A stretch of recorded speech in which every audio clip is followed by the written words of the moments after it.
Like I say, the Saturn V rocket was not the biggest rocket. The biggest rocket was the LSF rocket. And it was not a rocket, it was a spaceship, by the way, like I say. About 1,000 feet across or so, and launched 1890, I guess. Yeah, 1890 or 1900 or 1700, something like that. When I launched or something, I launched at some point in time. Made from solid depleted uranium. It was a depleted uranium outside hull, and then a titanium inside hull to block the residual radiation or something like that. Like I said, I'm pretty sure uranium blocks radiation or something like that. It's a very dense metal, and dense metal stops stops most things from getting inside. Most people think, well, lead is a very good barrier, but you need something really dense, basically, or something like that. And basically, depleted uranium is pretty much a really tough metal. Anyway, we use that on the outer skin. I used to know everything about the rocket, but basically it's depleted uranium outside skin, pretty much. And I believe it's something that happens. You can deplete uranium high heat or something like that. It's something when you do metal foundry up to like 100,000 degrees or basically a lot of temperature. Basically, like I said, you get uranium oxides inside of your thing. So anyway, so you break that off, basically. It makes this big thing pretty much. And anyway, you can refoundry it or reforge it very carefully, I might add. Like I said, you don't want to be doing this. I mean, it's very, very dangerous work. You want to be using a Geiger counter. You want to be careful about your particle count. They used to say, watch your particle count. And that means watch how many particles are coming off your, what's called. Metal foundry work, or anytime you heat up metal, is actually... you see the particles coming out. Like usually metal foundry people don't live very long because of the fact that anytime you heat up metal, pretty much it basically, there are a lot of particles being given off, even though it's more than just the light and the heat that's being given off. Like I say, heat. It's why most metal foundries, you don't actually be around the actual, like when you sense the heat, there's a lot more particles there than you really think. Basically, anytime that there's heat, basically that's what metal foundry is. You're loosening the bonds, the magnetic bonds that hold everything together. These little molecules, they're really violently attached to each other. That's what, like believe it or not, like I say, what keeps this metal from moving around actually is a magnetic bond of this metal. Some people call it friction bond or whatever, but it's actually like the magnetic bond. The reason why I can't just bend this off or break this off is because all those little molecules in there are all violently attached. Violently attached. Like I think it's actually a magnetic thing or something like that. It's all magnetics. Basically, these molecules want to be together. Basically, when you get it all nice and hot and gooey, basically that loosens up the magnetic bonds between all these particles, because these are actually individual little particles. It's just that, like, if you like I was telling people this a long time ago, and they're like, you're crazy, it's not true. It's like, yeah, it's true. There's individual little molecules and stuff like this that make up this, and the reason why you can't just break this off or bend this is because they're violently magnetically attached. It's electromagnetic or whatever. It's electricity or whatever, positive, negative, and they're basically violently like, I want to be with you. Basically, this is 100 million little magnets or something like that. Something like that. Anyway, the Germans knew about it better, basically. You'd have to ask a PhD scientist, someone who works with this stuff every day. Laymanly, it's basically magnetically attached, but that's why you can't really bend it over. And all these molecules. Anyway, I explained some of it to some people, and they were like, oh. Anyway, a lot of people don't really understand it. I don't really understand it myself. I just know a little bit about it because I'm LS, basically. So, and I invented a lot of this science, basically, and basically I was an AI computer, basically, so I understood molecular bonds and particles and all that stuff a long time ago. And basically when I became a human, I was like, well, it's kind of like this. Based on what I remember. But they were more interested in all the different planets out there because they wanted to go and play Space Warrior or something like that. They wanted to know where all the good shit was at, basically. It's like, oh, what exactly are you talking about? Anyway, they wanted to go kill more things, basically.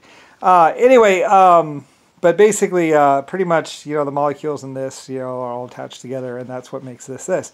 When you heat it up, it gets all soft and gooey, and you can kind of like move it around if it wouldn't burn your skin or whatever. Anyway, though, it's complicated, and it doesn't really matter to most people. No one really cares. But anyway, though, the biggest rocket ever built was the LSF, and everyone knew it was the LSF was the biggest rocket ever built, and it launched from here somewhere at some point in time in the past. I don't know, like 1700 or 1900 or something like that. It launched. Most people thought the rocket launches at 1900. They thought that meant 1900 hours or something like that, and that meant year 1900 or something like that. And so they didn't really, like I say, they saw something on a piece of paper and thought that meant time or whatever, and it actually meant year. So year 1900 or something like that. Anyway, it's a long time ago, a long time ago, billions of years ago. And so a lot of people they found out when the rocket was launching or something like that, and said, oh, it's 1900. Oh, well, it's 1900 hours, so it'll be at 1900 hours or something like that. And they actually meant year 1900, and it had already launched a long time ago. But they didn't know that. So they ran around the Earth, I think, looking for a rocket that would launch in 1900 hours. But there wasn't one, because it had already launched in year 1900. Anyway, they misunderstood what everything meant. Like when you read something on a piece of paper, you really don't understand what it means half the time. So anyway, there's a lot of things that happened, and I don't really care, really. I mean, it's just that, anyway, though, I don't really know exactly what happened. I just know Zachary misled them a little bit, or he didn't really understand what he was reading or something like that. And he really didn't know what he was doing. I mean, he could barely even type into a computer, much less think. He really wasn't that smart at all, to tell you the truth. Anyway, and so a lot of people actually got mad at Zachary later on because, he wasn't the brainchild that they thought he was. They thought he was smart, but he wasn't that smart, especially when they got to Mars or whatever. Anyway, though, whatever. Basically, I'm LS, and the LSF flyers are basically mine. -A flyers are basically mine. And anyway, I guess maybe he could read a map. I don't really know. Like I said, in 1950 or 1940 or 1930 or some year, Nixon did all this stuff. Like I said, somebody had a dog named Apollo and another dog named Fido, and they did a radio show, and eventually they actually launched a couple little rockets into space, but they really didn't get that far.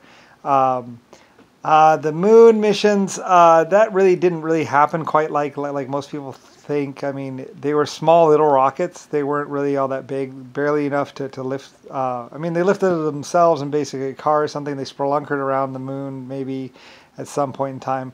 Probably not 1950. It was probably like 1930. Like I said, Nixon, JFK, he didn't really care about going to space or anything else. Basically, he was having sex and raping women and calling up people on the telephone and pretending to be something he wasn't.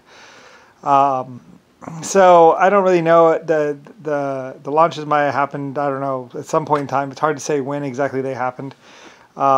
They were long since over with by the time people showed up to basically see the rockets. Maybe they happened 1960, maybe 1970 or something. Somewhere around 1960 or something. I'm not exactly sure when exactly. It's vastly misunderstood and vastly covered up, because they covered up the first, like they show my rocket launching, and they say, oh, this is the USA rocket, and their little rocket was like you could barely even see it. My rocket was like visible from the naked eye because it was 1,200 feet across and very easy to watch going into space. My rocket was huge. My rocket was 1,200 feet across and was the LSF rocket. They launched their little whatever Saturn rocket, which was basically like about the size of a large bus, or like like a couple semi-trailers put together, pretty much. Not very big at all. Mine was like huge, and basically, there was a lot of embezzling. Like the amount of money that they spent for the rocket was like 10 times what it was worth. And so that's why they called it pig money or whatever. It was just a bunch of embezzling and basically printing money. And realistically, what they were really doing was running around having sex and raping women and killing a bunch of people. And pretty much they stole the rocket engines for the Saturn V from Russia, and pretty much killed any German scientists that knew about them. Anyway, there's a bunch of death, a bunch of killing, a bunch of basically people going Alfa Male or Alfa Romeo and shooting a bunch of other people. And pretty much was just a big police action, basically, that turned into weapons and nuclear weapons.